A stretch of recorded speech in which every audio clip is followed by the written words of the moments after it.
લોયા પ્રકરણના પ્રથમના વચનામૃતમાં 10 પ્રશ્નો છે.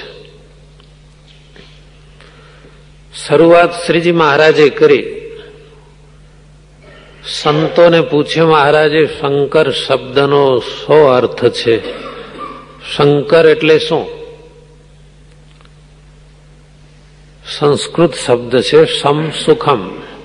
શમ કરોતી શંકર, સુખ આપે એ શંકર.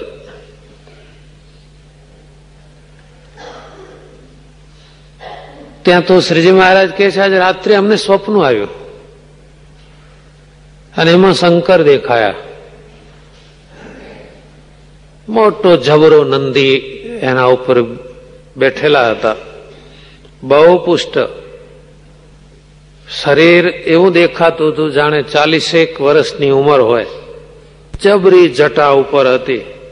સાથે પાર્વતીજી હતા અને એમણે ધોળા વસ્ત્ર પહેર્યા હતા. અને શિવજી તો મોટા સંતની પેઠે શાંત મૂર્તિ હતા. મોટા સંતની પેઠે શાંત મૂર્તિ હતા. અને અમારા ઉપર તો શિવજીને ખૂબ હેત જણાયું,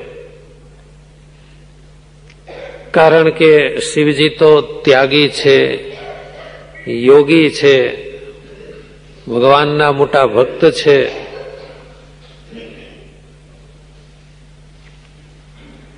શ્રીજી મહારાજ પછી પોતાની રુચિ કહેવા લાગ્યા સભામાં. 3 ગુણ છે, રજોગુણ, તમોગુણ ને સત્વગુણ. અમારે તમોગુણ સાથે તો જરાય ન બને. તામસ સ્વભાવ એટલે તમોગુણ. શ્રીજી મહારાજ તો રુચિ કહે છે કે ક્રોધ તો જરાય સારો ના લાગે. ઉપમામાં સ્વામિનારાયણ ભગવાન એવી ઉપમા આપે છે કે ક્રોધ તમોગુણનું કાર્ય એ જેનામાં આવે, એ ક્રોધ તો હડકાયા કૂતરા જેવો લાગે.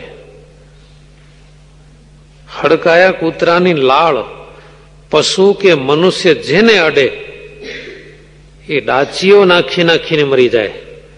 એમ ક્રોધની લાળ જેને અડે એ પણ ડાચીઓ નાખી નાખી અને ભગવાનની ભક્તિનો માર્ગ, ભક્તનો માર્ગ અને સંતનો માર્ગ એમાંથી પડી જાય. આજ મહારાજ બરાબર જેવા નિર્ભય થઈને સભામાં કહેવા માંડ્યા છે, ક્રોધ તો કેવો કસાઈ, આરબ, ભાવર, વાઘ ને દીપડો ને કાળો સર્પ એવો છે. આ બધા બીજાને ડરાવે. એમ ક્રોધ સૌને બીવરાવે, સૌના પ્રાણ હરી લે. અને આ ક્રોધ તો જેનામાં આવે ને એને વિરૂપ કરી નાખે, આકૃતિ બદલી નાખે. વાત સાચી છે. તમે ક્યાંય ગયા હશો, કોઈ જગ્યાએ ક્યાંય ફોટો પડાવવા, ત્યારે પેલો કેમેરા વાળો શું કે તમને ખબર છે? જરા હસો. મોઢું હાવ ઉધિયા જેવું શું રાખ્યું છે? થોડાક હસો, સહેજ થોડાક હોઠ પોળા થાય તો તમારો ફોટો સારો આવશે. એ બાપડાને શું તમારો ફોટો સારો આવે એવો ભાવ. અને તમને જયારે પોતાને એમ લાગે કે ફોટો સારો છે તો 2 રૂપિયા વધુ લખી શકાય કોપી દીઠ. તમને છાપ પડે કે ફોટો ખરાબ છે તો એમાં કેમેરાનો તો વાંક હતો જ નહીં. એટલે પેલો કહે છે કે જરા હસો હસો, જરા મોઢું પહોળું રાખો તો ફોટો સારો આવે. પણ તમને કલ્પના આવે છે, તમે નવા કપડાં પહેરીને ફોટો પડાવ્યો હશે, ક્યાંય ઘોડા ઉપર ચડીને ફોટો પડાવ્યો હશે, ક્યાંય પથરા ઉપર બેસીને ફોટા પડાવ્યા હશે, પણ ક્યારે પણ તમે ઘરવાળા અને કુટુંબીઓને કહી રાખ્યું છે, જ્યારે હું બરાબર ખીજાઉં ને ત્યારે કેમેરા વાળાને બોલાવી લાવો અને એ ફોટો પાડીને દિવાલ ઉપર રાખવો ઘરમાં. આ મારું રૂપ જોઈ લો કેવું છે. એનું નામ વિરૂપ. જયારે ગુસ્સામાં હોય ને કેમેરાની એકાદી ચાંપ જો પાડી દીધી હોય તો પેલાનો કેમેરો ઝૂંટવી લે, રોલ કાઢીને ફેંકી દે બહાર. તને કોણે ડાયો કર્યો તો કે આવા ફોટા પાડે છે, નહીં મળે પૈસા, જા. પણ ભાઈ તમારું ને તમારું મોઢું હતું અને તમે કહેલું કે 50 ફોટા પાડજે, એમાંથી એક આ લઈ લીધો. શ્રીજી મહારાજ કે છે ક્રોધનું નામ વિરૂપ છે, એટલે જેનામાં આવે એનું આખું રૂપ ચેન્જ કરી નાખે, આકૃતિ આખી બદલી કાઢે છે. દાખલા તરીકે સાધુ પુરુષો કેવા શાંત દેખાય, તે શાંત મૂર્તિ સંતમાં પણ જ્યારે ગુસ્સો આવે ત્યારે આકૃતિ ફરી જાય. પછી સુખ સ્વામી કે છે મહારાજ થોડોક ક્રોધ આવે તો શું વાંધો છે, ખીચડીમાં મીઠા જેટલો. આપણે ઘેર વાટકી ખીચડી હોય એમાં મીઠું કેટલું હોય, એમ થોડોક ક્રોધ આવે તો કઈ નુકસાન કરે કે ના કરે. ત્યારે શ્રીજી મહારાજ કહે છે જુઓ, ઉભા રહો ઉભા રહો, સ્વામીજી અત્યારે આ સભા બેઠી છે, કેવી શાંતિ છે, બધા શાંતિથી સભામાં બેઠા છે, કથા શ્રવણ કરે છે. પણ હમણાં જો સર્પ નીકળે તો આમ કાળો નાગ 4 ફૂટનો આમ કોઈને દેખાય તો બધા બેસે, ફટાફટ ઉભા થઈ જાય. ભલે એ સર્પ કોઈને કરડે નહીં, પણ ઉઠીને સૌને ભાગવું પડે અને સૌના અંતરમાં ત્રાસ થાય, ભય વ્યાપી જાય. મારા પગ પાસેથી નીકળ્યો, ભગવાને મારી રક્ષા કરી, કેવા ડરી જવાય છે. બીજું દ્રષ્ટાંત, ગામને ઝાંપે આવીને વાઘ હુંકારા કરતો હોય, કોઈને મારે નહીં, પણ એ વખતે કોઈ નીકળે બહાર, જે થવું હોય થાય, શરીરમાં નુકસાન, પણ ના, ઝાંપે નહીં જવાય. અત્યારે બહુ ભય લાગી જાય, વાઘ ઉભો છે. એમ થોડો ક્રોધ એ પણ દુઃખદાયી છે, સુખદાયી નથી. શ્રીજી મહારાજે તો ગજબ કરી નાખ્યો. અને કઈ રીતે બ્રેક લાગે, એકદમ અણધારે ક્રોધ છે ને, એની કોઈ આગાહી ન હોય. આ છાપામાં આગાહી હોય છે કે ઠંડી વધશે, ઘટશે, કે બરફ પડ્યો, 24 કલાકમાં વરસાદ આવવાની આગાહી છે, આવું સિઝનમાં છાપામાં આવતું હોય છે. ધોધમાર પડવાની આગાહી છે, ઉત્તર ગુજરાતમાં ઓછો પડશે ને સૌરાષ્ટ્રમાં નહીં પડે, આવું બધું કઈનું કઈ આવે છે.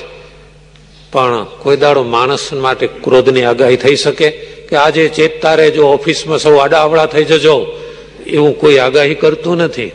આજે ઘરમાં બધા સાવધાન રહેજો, જોખમમાં છે, સલામતી ઉપર ભય છે, એવું કોઈ ક્યાંય આગાહી ન થાય. કોઈ દાડો ઘેર કોઈને ફોન આવતો હશે કે આજ સાહેબ વિફરીને નીકળ્યા છો, ઘરવાળા સાવધાન, એવું કોઈ આગાહી, કોઈ ફોન, કઈ નહીં. ઊંચી તો ભડકે ધડાકાની સાથે. લાવા રસ ફાટવાનો હોય ને એમાંય કઈક થોડી ઘણી આગાહી થાય છે. જે દેશમાં લાવાના ડુંગરો છે તો એમાં કઈક પૃથ્વીમાં હલચલ થવા માંડે એટલે અગાઉથી ચેતી જવાય છે. જ્યારે આ ક્રોધનો લાવારસ ફાટે ત્યારે ખબર પડતી નથી ક્યારે, કયા સમયે. એક દિવસે સવારે એક ભાઈ પૂજા કરવા બેઠેલા, હાથમાં માળા હતી. તો માળા, જેને પણ હજારો વર્ષ પહેલા માળાની શોધ થઈ છે ભજન માટે, ભક્તિ માટે, ભગવાનના નામની જપની સંખ્યા નક્કી કરવા માટે માળા શોધાઈ છે. જેણે આ માળાનો આઈડિયા વિચાર્યો હશે, જેણે આ માળા શોધી હશે, એને કલ્પના નહીં હોય કે આ માળાનો કોઈ ઉપયોગ થાય. સવારે પૂજા કરતા હતા, માળા ફેરવતા હતા. તુલસી પત્ર લાવો, ફલાણું લાવો, ફૂલ લાવો, જેને પણ કહ્યું હશે. થોડું મોડું થઈ ગયું, ગમે દૂધ ઉભરાતું હશે કોઈ કારણસર. ફૂલ ને તુલસી લાવવામાં, પૂજામાં ફૂલ અને તુલસી લાવવામાં મોડું થયું અને એવો ગુસ્સો આસમાને પહોંચી ગયો. પાથરણા ઉપર બેઠા હતા, આગળ ઠાકોરજી બિરાજમાન હતા, હાથમાં માળા હતી, પણ એ માળાનો એવો દુરુપયોગ કરી નાખ્યો ને સબા સબ 2-4 દઈ દીધી. માળા મોટી હોય તો એનાથી દૂર રહેવું, નાની માળા હોય તો બહુ ભય નહીં. જાડા મણકા હોય ને મોટી માળા હોય અને મજબૂત દોરો હોય, લાકડીનો બદલામાં એ કામ આપ્યો. પૂજા કરતા કરતા 2-4 માળા ઠાકોરજી જોઈ રહ્યા કે તને માળા આટલા માટે હાથમાં રાખવાની, એટલે ક્રોધ ક્યારે આવે છે એનો કોઈ સમય, કોઈ ચોઘડિયું, કોઈ મુહૂર્ત કઈ ને નક્કી નહીં. નિર્માનંદ સ્વામી કહે છે, મહારાજ વાસનાને મૂળમાંથી ઉખેડી નાખવાનો શું ઉપાય? ત્યારે શ્રીજી મહારાજ કહે છે, એક તો દ્રઢ વ્રત, પંચવર્તમાન અને ભગવાનનું મહાત્મ્ય જેનામાં હોય એ વાસનાથી પર થઈ શકે છે. ભજનાનંદ સ્વામી કહે છે, મહારાજ ઉત્તમ, મધ્યમ ને કનિષ્ઠ એ ત્રણ પ્રકારનું વૈરાગ્ય એનું શું રૂપ?